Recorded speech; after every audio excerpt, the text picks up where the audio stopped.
चिश्ती साहब, इस वक्त सबसे पहले तो आपका इस पे स्टेटमेंट चाहूँगा कि पाकिस्तान का जो किरदार है और बैनुल अक़वामी सतह के ऊपर हर जगह पाकिस्तान की मदासराई की जा रही है।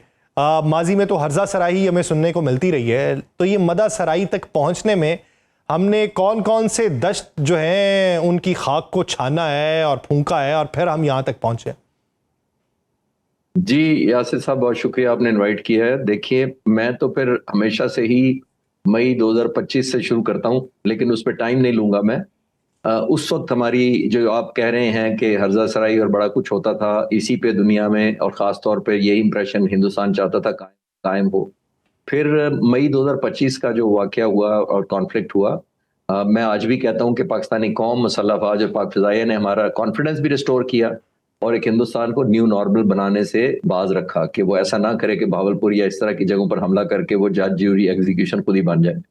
तो उसके बाद से हम एक स्टेबलाइजिंग फोर्स ना सिर्फ एक रीजन में बने, बल्कि 13 महीने जो पिछले गुजरे हैं मई 2025 से लेकर अब तक, हम मोस्ट रेलेवेंट एक स्टेबलाइजिंग फोर्स सिर्फ रीजनल एरिया में कॉन्सेप्ट में नहीं लिया जा रहा, पर्सपेक्टिव में हमारा एक ग्लोबल रेलेवेंस भी है। तो अल्हम्दुलिल्लाह लॉन्ग ट्रेवल है और इसमें हम किसी को नीचा दिखा के नहीं कर रहे। होता ये आमतौर पर कि जब किसी इस तरह की प्रिविलेजेस मिलती है तो आप एक इंटरनेशनल कम्युनिटी ऑफ नेशन में ये एक्सेप्टेबल होता है कि आप at the cost of other करते हैं। हमने एक न्यू फाउंड लीवरेज अल्हम्दुलिल्लाह अपनी एफर्ट, सिंसेरिटी और पर्पस, सीडीएफ और पॉलिटिकल लीडरशिप हमारी तमाम जितनी है उन्होंने हासिल किया है। इस पे हम किसी को लुक डाउन नहीं करते। हमें ये प्राइड लेना चाहिए, सिर्फ अपना, जिसको कहते हैं ना, टेस्ट खराब नहीं करना चाहिए। हमें प्राइड ये लेना चाहिए कि हमने कंट्रीब्यूट किया है एक रीजनल पीस को नहीं, एक सुपर पावर को, बैक्ड बाय इजराइल, उसको एक डिसएंगेज करवाया इस कॉन्फ्लिक्ट से। एक अपने नेबरहुड में एक उसकी सॉवरेनिटी ब्रीच हुई थी, उसको कन्विंस किया कि वो मेज पर आकर न सिर्फ नेगोशिएट करे। तो आई थिंक एक न्यू फाउंड अल्हम्दुलिल्लाह एक रिस्पेक्ट भी है पाकिस्तान की, रिगार्ड भी है, और सबसे ज्यादा आई एम श्योर दुनिया के 8 बिलियन लोग जहां जहां रहते हैं वो पाकिस्तान को समझेंगे कि ये दाना खाता दहशतगर्द मुल्क नहीं है, ये खुद विक्टिम रहा है, इसलिए हम तकलीफ को समझते हैं। सही। हमने इसलिए कम बैक भी किया है और दुनिया में एक न्यू फाउंड जैसे रियलिज्म आया है कि हम कंट्रीब्यूट पॉजिटिवली भी कर सकते हैं। अच्छा चिश्ती साहब, ये बताइए कि ऐसे वक्त के ऊपर के जब मुज़ाकरात वहाँ पे हो रहे थे तो डोनाल्ड ट्रंप की तरफ से फिर धमकियाँ दी जा रही थी बम्बारमेंट की, मुज़ाकरात ना होने की सूरत में घर वापस ना पहुँचने की। तो इस तरह की धमकियां जब उनकी तरफ से दी जा रही हैं तो अभी उन्हें किस पॉस्चरिंग की ज़रूरत है, क्योंकि अमेरिकी मीडिया तो खिलाफ हुआ पड़ा है, तो क्या ये बयानात उनकी फेस सेविंग के लिए काफ़ी होंगे? देखें, इस वक्त जंग मिलिटरीली जो होनी थी 38-39 दिन वो हो चुकी है। अमेरिका वो नहीं हासिल कर सका जो उसे हासिल करना था। ईरान ने एक न्यू फाउंड लीवरेज लिया है, लेकिन अमेरिका कमजोर एज अ कंट्री नहीं हुआ, मिलिट्री कमजोर नहीं है। ऑब्जेक्टिव के अंदर फ्लॉ था, जो मेरा मानना ये है। ऑब्जेक्टिव रियलिस्टिक ना हो तो दुनिया की कोई भी मिलिट्री किसी भी ताकत से वो ऑब्जेक्टिव हासिल करके अपने डिप्लोमैट्स को नेगोशिएशन टेबल पर वो एडवांटेज नहीं दिला सकती। तो बेसिक फ्लॉ मेरी नजर में वहां था, नंबर 1। अब ये जो हो रहा है, अब ये नैरेटिव की गेम चल रही है, अब परसेप्शन की गेम चल रही है कि दुनिया क्या बोलेगी, और ऑप्टिक्स की चल रही है, क्योंकि जाहिर है ईरान के अंदर भी मुखालफत है हुकूमत की। प्रेसिडेंट ट्रंप ने भी इलेक्शन में जाना है और बहुत ज्यादा उनकी अप्रूवल रेटिंग कमजोर हुई है। तो वो चाहते हैं कि मैं सिर्फ अपने इमेज को भी रिस्टोर करूं, अपनी पार्टी को भी रिवाइव करूं और ग्लोबली भी अपना इमेज रिस्टोर करूं। उसके लिए बहुत सारे सेगमेंट्स प्रेसिडेंट ट्रंप के जो खिलाफ हैं, और खास तौर पर ज़ायनिस्ट लॉबी जो है, वो प्रेसिडेंट ट्रंप को ये वार्न करती आई है कि इस तरह का मुआहदा करने से बेहतर है कि इतना डिफीटेड माइंडसेट के साथ मुआहदा करने से बेहतर है मुआहदा किया ही ना जाए। तो अब उनको वो राजी करने के लिए, ऑन बोर्ड रखने के लिए इस तरह के बयानात होते हैं। मैं इनको इस तरह सीरियस नहीं लेता कि ये बड़ा माइक्रोस्कोपिक किस्म का एक बयान है। हमें अभी बिगर पिक्चर पे रहना है, हमें स्विट्जरलैंड का मंजर देखना है कि दुनिया इकट्ठी हुई है, मीडिया पहुंचा हुआ है, एक एग्रीमेंट हुआ है, एक हॉल में मिल बैठे हैं, बेशक हैंडशेक ना भी हुआ हो। तो आई थिंक बहुत सारा पॉजिटिव देखने को भी है। इंस्टेड हम प्रेसिडेंट ट्रंप की थ्रेट पर जाएं, और अगर थ्रेट पर जाते तो फिर अब जो पिछले 5 महीने की थ्रेट्स है उनका क्या बनेगा, उनकी क्वेश्चन मार्क भी हमें देखना पड़ेगा कि वो मटेरियलाइज हुई तो वो नहीं हुई। तो आई थिंक इसलिए मैं ऑप्टिमिज्म भी रखना चाहता हूँ, पॉजिटिव भी रहना चाहता हूँ। अच्छा सर, अगर देखा जाए तो जुमे के रोज, जुमे के दिन जो है वो डेलीगेशन नहीं पहुंचे, फिर यहाँ से इंटीरियर मिनिस्टर जो हैं वो जाते हैं ईरान में, फिर वहाँ से वो उनके साथ जाते हैं। तो क्या वजह बनी है कि अभी तक एतमाद बहाल किस हद तक है, और मुस्तकबिल में ये जो मुआहिदा हुआ है इसके पाया तकमील तक पहुंचने में क्या रुकावटें हो सकती हैं? देखिए यह सब बुनियादी तौर पर जब से सीज फायर हुई उस वक्त से लेके जो मुज़ाकरात में टाइम लगा, आप एग्री करेंगे, आपसे ज्यादा अच्छी रिपोर्टिंग कौन करता है, कि ये जानने के लिए कि अप्स एंड डाउन बहुत आए। कभी लगता था कल मुआहदा हो जाएगा, प्रेसिडेंट ट्रम्प भी ऐसे इशारे देते थे, कभी लगता था कि होना ही नहीं, कल बमबारी शुरू हो जाएगी एक दूसरे पर। तो ये फ्लक्चुएट होता रहा, और फ्लक्चुएट इसलिए होता रहा कि ये बहुत हाई स्टेक जंग थी। देखिए, यूक्रेन और रशिया की मैं मिसाल देता हूँ, 5 साल से चल रही है, कितना दुनिया को इफेक्ट हुआ होता है, बट निग्लिजिबल होता है ना। इकोनॉमी हॉस्टेज बनी है दुनिया की, ना ऑयल प्राइसेस हुई हैं, ना वर्ल्ड ट्रेड रुका हुआ है उस तरीके से।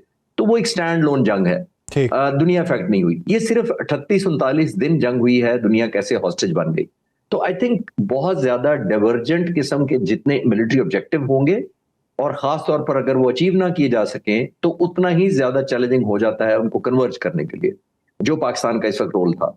तो मेरे लिए सरप्राइज नहीं था, क्योंकि एक तरफ सुपर पावर है, बैक बाय इजराइल है, ईगो है, मिलिट्री माइट है, दूसरी तरफ एक ऐसे मुल्क है जिसका हार्डली $8 बिलियन बजट है, सॉरी $10 बिलियन बजट है।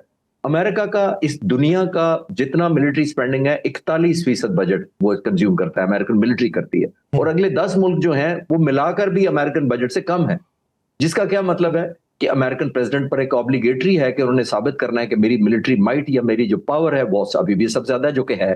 तो वो अपने लिए टेक होम चाहते थे, तो इनको कन्वर्ज करना बहुत मुश्किल था। और अब ऐड करें इजरायली फैक्टर और नेतन्याहू फैक्टर और ज़ायनिस्ट लॉबी, जो अमेरिकन प्रेसिडेंट को रोजाना याद कराती थी कि ऐसी डील जो करने जा रहे हैं उससे अच्छा डील ना करें। तो आई थिंक इसलिए चैलेंजिंग हुआ, इसीलिए शो स्पॉयलर्स बहुत एक्टिव था, बड़ा पावरफुल था। दुनिया में जितनी जंगें, आज अगर यूक्रेन और रूस के दरमियान बातचीत शुरू हो, कितने स्पॉयलर्स होंगे लोग, कितने मुल्क ऐसे होंगे, हार्डली एनी। तो सर फिर सवाल ये पैदा होता है कि सर आज नेतन्याहू को देखा जाए तो वो कहते हैं कि जितना सिक्योरिटी जोन हमने जनूबी लबनान के अंदर कायम कर लिया, हम उसको नहीं छोड़ेंगे, वहां से फौजें वापस नहीं बुलाएंगे। तो लबनान का महाज अगर यूं ही गर्म रहा तो फिर ईरान के पास चॉइस क्या होगी? बहुत अच्छा सवाल है। देखिए, यही प्रेसिडेंट ट्रंप का इम्तिहान है। जब 5-6 महीनों से जितना वो वॉर मॉन्गरिंग माहौल चल रहा था, प्रेसिडेंट ट्रंप के बयान चल रहे थे सोशल मीडिया पर, फिर जंग अनलीश हुई, फिर प्रेसिडेंट ट्रंप ने कहा मुझे ब्रीफ किया गया था कि ये सिचुएशन है इसलिए मैंने अटैक कर दिया। अमेरिकन प्रेसिडेंट के पास एक वन लास्ट चांस है मेरी नजर में, वो ये कि वो साबित करें कि मेरी जंग जो थी इस वक्त वो Israeli planned, Israeli designed, Israeli executed और इजरायली मैनिफेस्टेड नहीं थी। अगर उनको साबित करने में वो अगर नहीं इस वक्त लॉजिक, तो इस वक्त लॉजिक उन पर सबसे स्ट्रांग यही है कि वो साबित करें कि अब सीज फायर मैं होल्ड कर सकता हूं। अगर आप ये जो MOU साइन हुआ है इसको गौर से पढ़ें तो पहले पैराग्राफ के अंदर 3 दफा लेबनान का जिक्र है। क्यों है? इसका मतलब है कि ईरान की सेंसिटिविटी बहुत ज्यादा है लेबनान के बारे में। तो लेबनान का अगर ना हुआ तो प्रेसिडेंट ट्रंप इनडायरेक्टली उनका और ज्यादा इमेज कॉम्प्रोमाइज होगा, और ईरान की लीडरशिप पर्टिकुलरली और इस दुनिया के लोग इन जनरल ये कंक्लूड करने में ज्यादा देर नहीं लगाएंगे कि तमाम का तमाम खेल जो था वो इजरायली ड्रिवन ही था, और प्रेसिडेंट ट्रंप को सिर्फ यूज या मिस यूज किया गया विद ड्यू रिस्पेक्ट। तो आई थिंक प्रेसिडेंट ट्रंप के लिए एक अपॉर्चुनिटी है कि वो मैनिफेस्ट करें, इजराइल को खींच कर रखें। मैं मैनेज का लफ्ज बड़ा डिसेंट लफ्ज इस्तेमाल करता हूं, इससे ज्यादा मैं सख्त लफ्ज नहीं करता।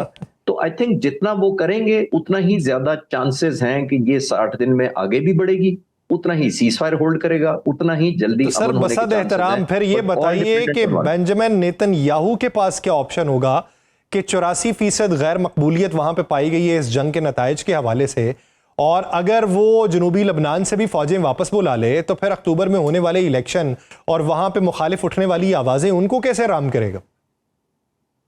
देखिए, वो कहा जाता है ना, मैं शायरी मुझे नहीं आती, बट वो कहा जाता है ना कि इस तरह तो होता है इस तरह के कामों में। जब आप एक सुपर पावर को इंस्टिगेट करके हमला करवाएं, वो मिलिट्री ऑब्जेक्टिव ना हासिल कर सके, दूसरा मुल्क सस्टेन कर जाए, इस दौरान अंडर द गाब ऑफ इसके छुप के लेबनान पर जो हमला किया, तो इस वक्त जो ईरान के लोग शहीद हुए हैं वो रिपोर्टेडली, एक अगर न्यूट्रल भी मैं ले लूं तो तकरीबन 34 से 3500 लोग शहीद हुए हैं।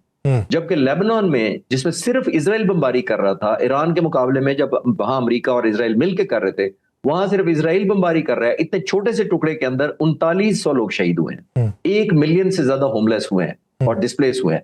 क्या मतलब? इसका मतलब यह है कि इजराइल ने एक्सप्लॉइट किया सिचुएशन को कि दुनिया के कैमरे, आप और मैं और हमारे जैसे लाखों लोग जो टीवी पर बैठे बातें कर रहे हैं, उनकी नजर सारी ईरान की तरफ है। तो इस दौरान ना सिर्फ हमले करो, डिस्प्लेस करो, बमबारी करो, तबाही मचाओ। तो ये उसका टेक होम फिर भी नहीं है। नेतन्याहू ने यही तो कोशिश की थी कि लेबनान का कंट्रोल हासिल करके अपने लोगों को एक वॉर ट्रॉफी दिखाने की पोजीशन में आ जाऊं। ताकि जब मैं जाऊंगा तो बताऊं कि ईरान में तो चौक मिला या नहीं मिला, वो तो डिबेट हो सकती है। मैंने लेबनान में क्लियर कट एक ऐसी ठीक। वॉर ट्रॉफी लेकर आया, वो ठीक। भी नहीं मिल रही।